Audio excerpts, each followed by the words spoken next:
Hello दोस्तों, welcome to my YouTube channel. आज हम पढ़ेंगे ईआरसीपी। ईआरसीपी सर्वप्रथम ये कौन सा टॉपिक है, किस सब्जेक्ट के अंदर आता है उसके बारे में बताना। ये आता है बीआरटी एग्जाम के अंदर ईआरसीपी। और ये रेडियोग्राफिक स्पेशल इन्वेस्टिगेशन है। और ये बीआरटी और डीआरटी के लिए, दोनों के लिए इम्पोर्टेंट है।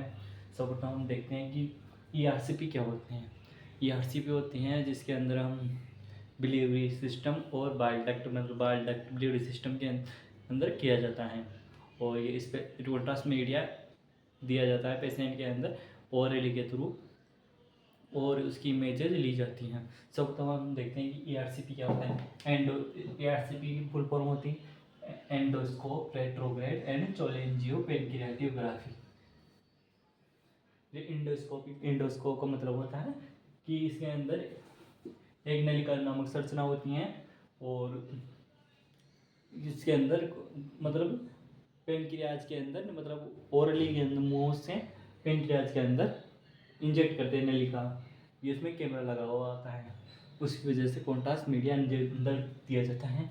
और रेट्रोग्रेड का मतलब होता है कॉन्ट्रास्ट मीडिया विपरीत साइड से इंजेक्ट करना। रेट्रोग्रेड का चोलेंजियोग्राफी मतलब बाइल डक्ट और पेनक्रियाटिक डक्ट से संबंधित है। और पेन ने बाइल डक्ट से संबंधित है, डक्ट से संबंधित है। और पेनक्रियाज मतलब पेनक्रियाटिक डक्ट से संबंधित है। पेनक्रियाटिक डक्ट से ग्राफी का मतलब इमेजेस से संबंधित है ना। इमेजेस से संबंधित है। रेट्रोग्रेड में विपरीत साइड से कॉन्ट्रास्ट मीडिया इंजेक्ट करना।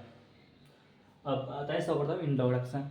इंट्रोडक्शन इंट्रोडक्शन क्या होता है? इंट्रोडक्शन होता है इसके अंदर ये स्पेशल रेडियोग्राफी इन्वेस्टिगेशन एग्जामिनेशन होता है of the delivery duct, delivery system का होता है, जिसके अंदर बाइल डक्ट आ गई, डिलीवरी सिस्टम है ना, जिसके अंदर डिलीवरी डक्ट आ गए और पेनक्रियाटिक डक्ट आ जाती हैं। इसके अंदर कॉन्ट्रास्ट मीडिया इंजेक्ट करते हैं और उसके एबनॉर्मलिटीज के बारे में अध्ययन करते हैं। और इसके अंदर दो होती हैं, एंडोस्कोप और फ्लोरोस्कोपी की गाइडलाइंस के अंदर ये इन्वेस्टिगेशन की जाती हैं।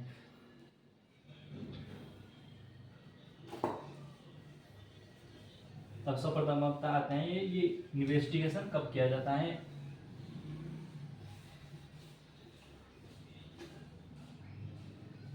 कब किया जाता है मतलब इंडिकेशन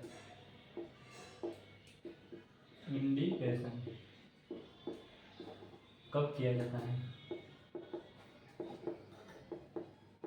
क्या जाता है, ये किया जाता है कब किया, इंडिकेशन मतलब कब किया जाता है। सर्वप्रथम फर्स्ट पॉइंट आता है इंडिकेशन, ये इंपॉर्टेंट है, जिसके अंदर बाइल डक्ट के अंदर किसी प्रकार की नेरोविंग आ जाती है। मतलब बाइल डक्ट नेरोविंग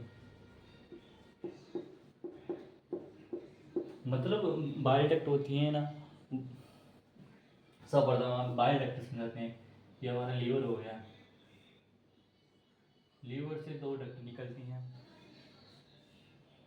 लीवर का निर्माण पेन के मतलब इसके लीवर्स के अंदर होता है बाइल डक्ट का, और भी दोनों मिलती हैं जहाँ तो कॉमन बाइल डक्ट हो जाती हैं।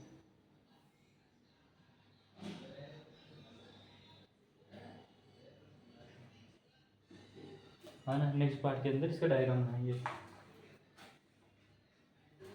बाइल डक्ट के अंदर नीरोइंग आ जाती हैं, और नेरोइंग डक्ट स्ट्रिक्टर स्ट्रिक्टर मतलब बाइल डक्ट के अंदर किसी प्रकार की स्ट्रिक्टर आ जाती है, मतलब संकुचन हो जाता है। स्ट्रिक्टर मतलब किसी प्रकार ब्लॉकेज, बाइल डक्ट के अंदर मतलब डक्ट के अंदर ब्लॉकेज, ब्लॉकेज हो जाता है, किसी प्रकार का ट्यूमर हो जाता है, ट्यूमर हो जाता है बाइल डक्ट के अंदर, या पेनक्रियाटिक डक्ट के अंदर ट्यूमर, ब्लॉकेज, ट्यूमर। और इसी प्रकार ये दोनों इसकी जगह वो भी आ सकते हैं, पेनक्रियाटिक डक्ट भी आ सकती है, नेरोइंग, ब्लॉकेज और ट्यूमर एक्स्ट्रा एक्स्ट्रा। ये तब किया जाता है। और कॉन्ट्रा इंडिकेशन कब नहीं किया जा सकता? कॉन्ट्रा इंडिकेशन, कॉन्ट्रा इंडिकेशन मतलब कब नहीं किया जा सकता, कब नहीं किया जा सकता, कब किस किस स्थिति के अंदर ERCP नहीं किया जा सकता? जैसे सस्पेक्टेड प्रेगनेंसी,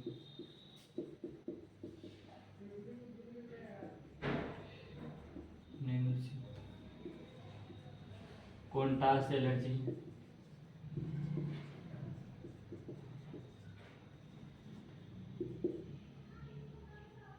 रीनल फेलर, किसी प्रकार की रीनल फेलियर हो जाता है, किन ऑब्स्ट्रक्शन, मतलब ज़्यादा बाइल डक्ट के अंदर ज़्यादा ऑब्स्ट्रक्शन हो, तब ये प्रोसीड्यूर नहीं किया जा सकता।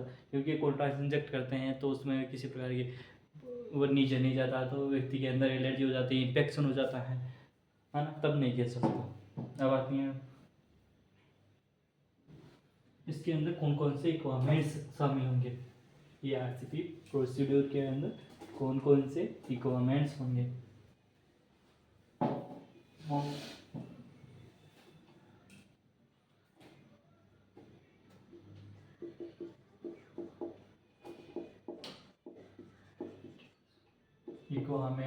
इक्विपमेंट्स के अंदर आएंगे इसके एक्सरे ट्यूब, फ्लोरोस्कोपी ट्यूब आएगी, सॉरी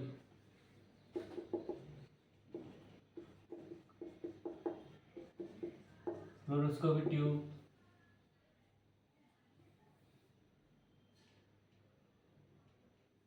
एंडोस्कोप,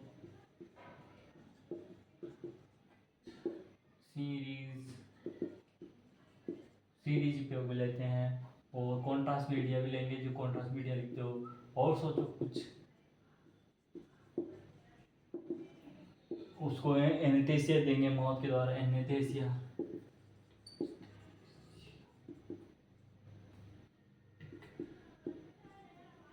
जेली या इस तरह।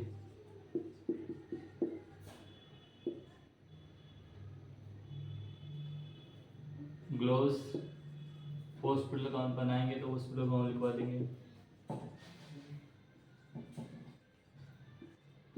ETC एक्स्ट्रा लिख देंगे। अब आते हैं इक्वायरमेंट्स को एक बात तो ले लो, क्या बोलते हैं, स्क्रीनशॉट, तो फिर नेक्स्ट पार्ट चलते हैं।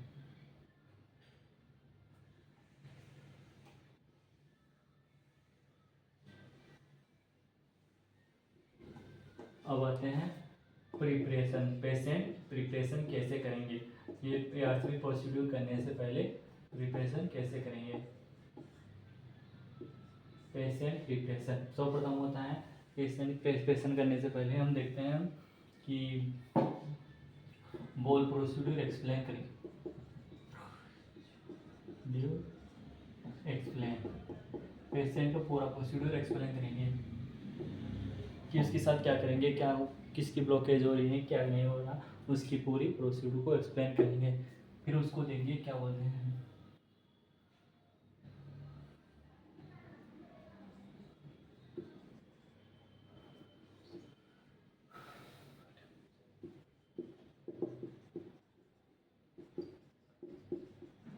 एक वाइटल कंसेंट फॉर्म होगा, उसको उसको बनवाना पड़ेगा कि उसके साथ किसी प्रकार की घटना घटित हो जाती है, उसमें रेडियोलॉजिस्ट किसी प्रकार का दावा नहीं करता। Remove metallic object,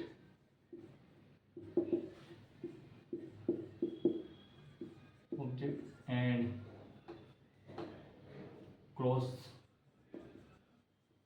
wear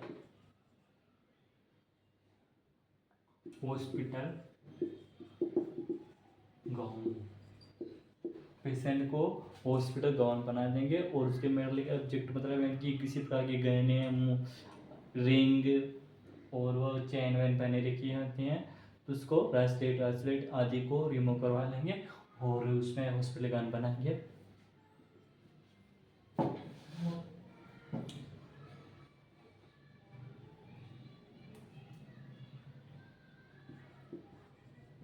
fasting में भी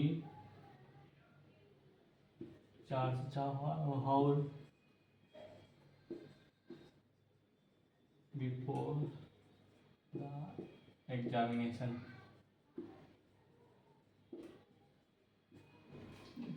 मतलब वो प्रोसीड्यूर करने से 4 से 6 घंटे के अंतराल, मतलब प्रोसीड्यूर से पहले पेशेंट को किसी प्रकार के डाइट, फुल डाइट रखनी पड़ेगी, उसे किसी प्रकार का फास्टिंग फूड नहीं खिलाएंगे, भूखा रखेंगे, यानी इसका मतलब ये है।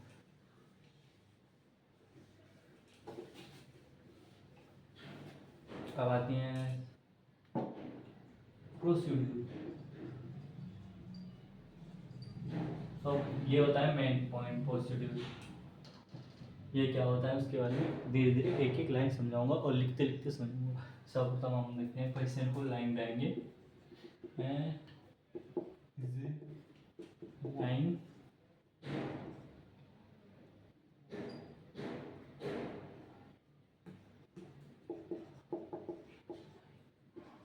Down in lateral position.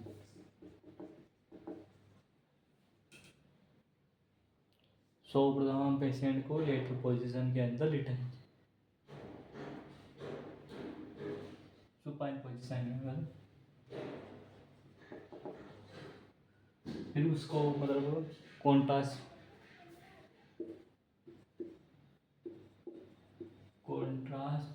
एक मिनट 1 सेकेंड। सर्वप्रथम देखते हैं कि ERCP के अंदर patient is lying down in left side, patient को हम लेफ्ट साइड के अंदर लिटाएंगे। फिर उसके अंदर local anaesthesia is given and spray in mouth.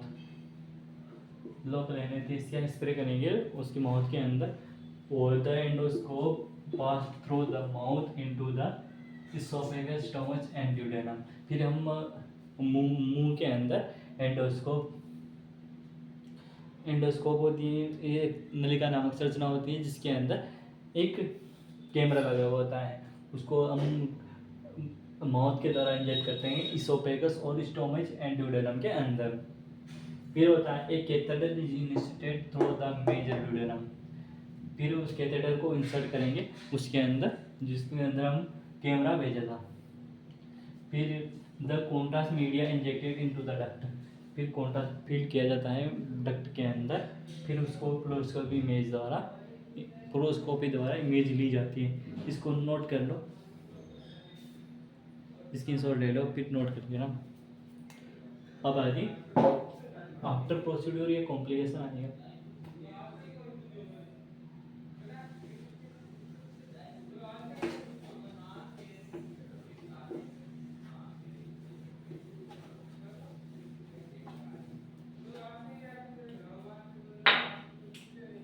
Complication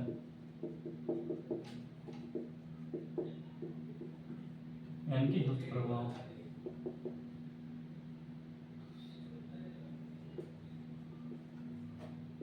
दुष्प्रभाव यानी कौन कौन से कॉम्प्लिकेशन आएंगे? जैसे पेनक्रियाटाइटिस, मतलब इन्फ्लामेशन हो जाएगा, मेशन इन पेनक्रियास, इन्फेक्शन हो जाएगा, ब्लीडिंग हो जाए, या किसी प्रकार की ब्लॉकेज हो जाए।